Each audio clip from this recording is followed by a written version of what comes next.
Hi, it's time for another verb of the day. Today's verb is acknowledge. Let's take a moment and review some of the definitions or the ways that we use this verb. The first way you might hear acknowledged used can mean to accept or admit the existence or truth of something. Okay? Sometimes you might be reading a story where there's a disagreement between two characters or two groups of people, but finally one will accept, I made the mistake, right? So we might describe that. He acknowledged he said something wrong or he didn't understand. So they're accepting or admitting the truth of something. A second way acknowledge can be used can mean to recognize the fact or the importance of something or to recognize the quality of something. So sometimes you might hear people being acknowledged as a leader or an expert in a particular field or area of study. A third way acknowledge can be used can mean to express or display gratitude for or appreciation of someone or something. Most of us, when we give gifts, we want those gifts to be acknowledged, right? We want the person we've given them to say, "Oh, I love it. Thank you so much." Something like that.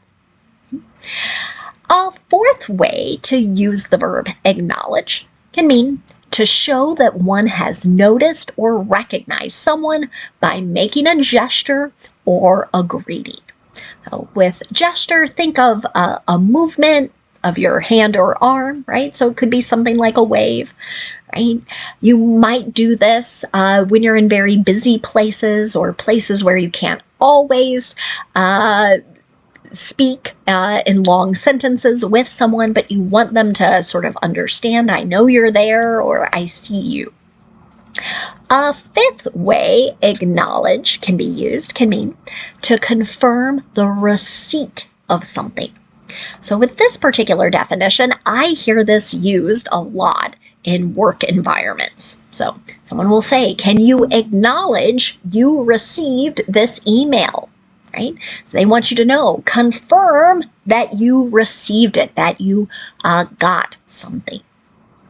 Another thing you should know is that acknowledge is a regular verb. To make the progressive form of the verb, you're going to drop the E on the end and you're going to add ing. That forms acknowledging. The past tense and participle forms of our verb can be made by adding D, since this verb already ends in an E. Now our base verb, acknowledge, ends in a voiced sound. This means our ed ending is just going to make a D sound. So it should sound like this. Acknowledged, acknowledged. Okay. Now I do have one more phrasal verb for us to discuss. Sometimes you'll hear people use acknowledge something as or acknowledge someone as. And really what that means is that someone or a group of people are publicly announcing something or they're publicly accepting something. So an example of this.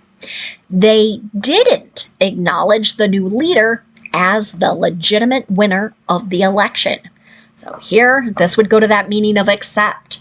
And unfortunately, this is something that has happened a lot in recent history here, where groups of people are like, I don't trust the results. I'm not accepting them. So I'm not going to call that person president, or I'm not going to think of them as the leader. Now, let's continue using our verb of the day in a couple different verb tenses. Today, we'll review the past perfect and the simple future. Let's start with the past perfect. We use this verb tense with completed actions, but what makes it a little different than just the simple past tense is that we want to note that this particular action occurred before some other action or before a certain period of time. It's pretty common to see the past perfect used with that word before. And I believe some of my example sentences are going to have that as well. So let's talk about how we make past perfect sentences. To do that, you start with your subject, you use the past form of have, which is had, and then you use the participle form of the verb. And because acknowledge is a regular verb, the past tense and the participle are the same thing. Now, this is going to be the structure no matter what our subject is. So it's always going to be subject, had, and participle. Let's take a look at the affirmative example. The State Department had acknowledged the drone attack killed a farmer, not a combatant. This sentence might go back to that idea of admitting the truth of something. Okay. Now let's talk about making negative past perfect sentences. To do this, start with your subject, use had not, and then the participle. Now you might hear some people combine the words had not into the contraction hadn't, and I've used that in my example here. They hadn't acknowledged their hurtful behavior before they asked for a favor. Okay, so here we're noting kind of that sequence of events. So we have a negative action, an action that didn't happen before a second action. Now let's talk about making a yes or no question in the past perfect. To do this, start with had, then you're going to have your subject, and then the participle form the verb. Here's my last example. Had the art world acknowledged her genius before her death? Okay, so it goes back to that earlier definition. I think it might have been the third one where we were talking about sort of recognizing the importance of something. And unfortunately, this can happen many times with certain artists that people don't appreciate or recognize their existence while they're still living. Sometimes those things are discovered later on. Okay. Now let's move on and talk about making sentences in the simple future. Today we're going to start our focus on sentences with be going to. Okay. When we use be going to in the simple future, many times we're using it to discuss plans.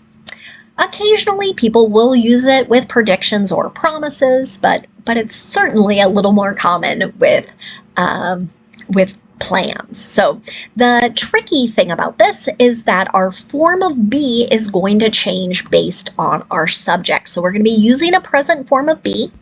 That means if your subject is I, you're going to use am, going to, and then the base verb.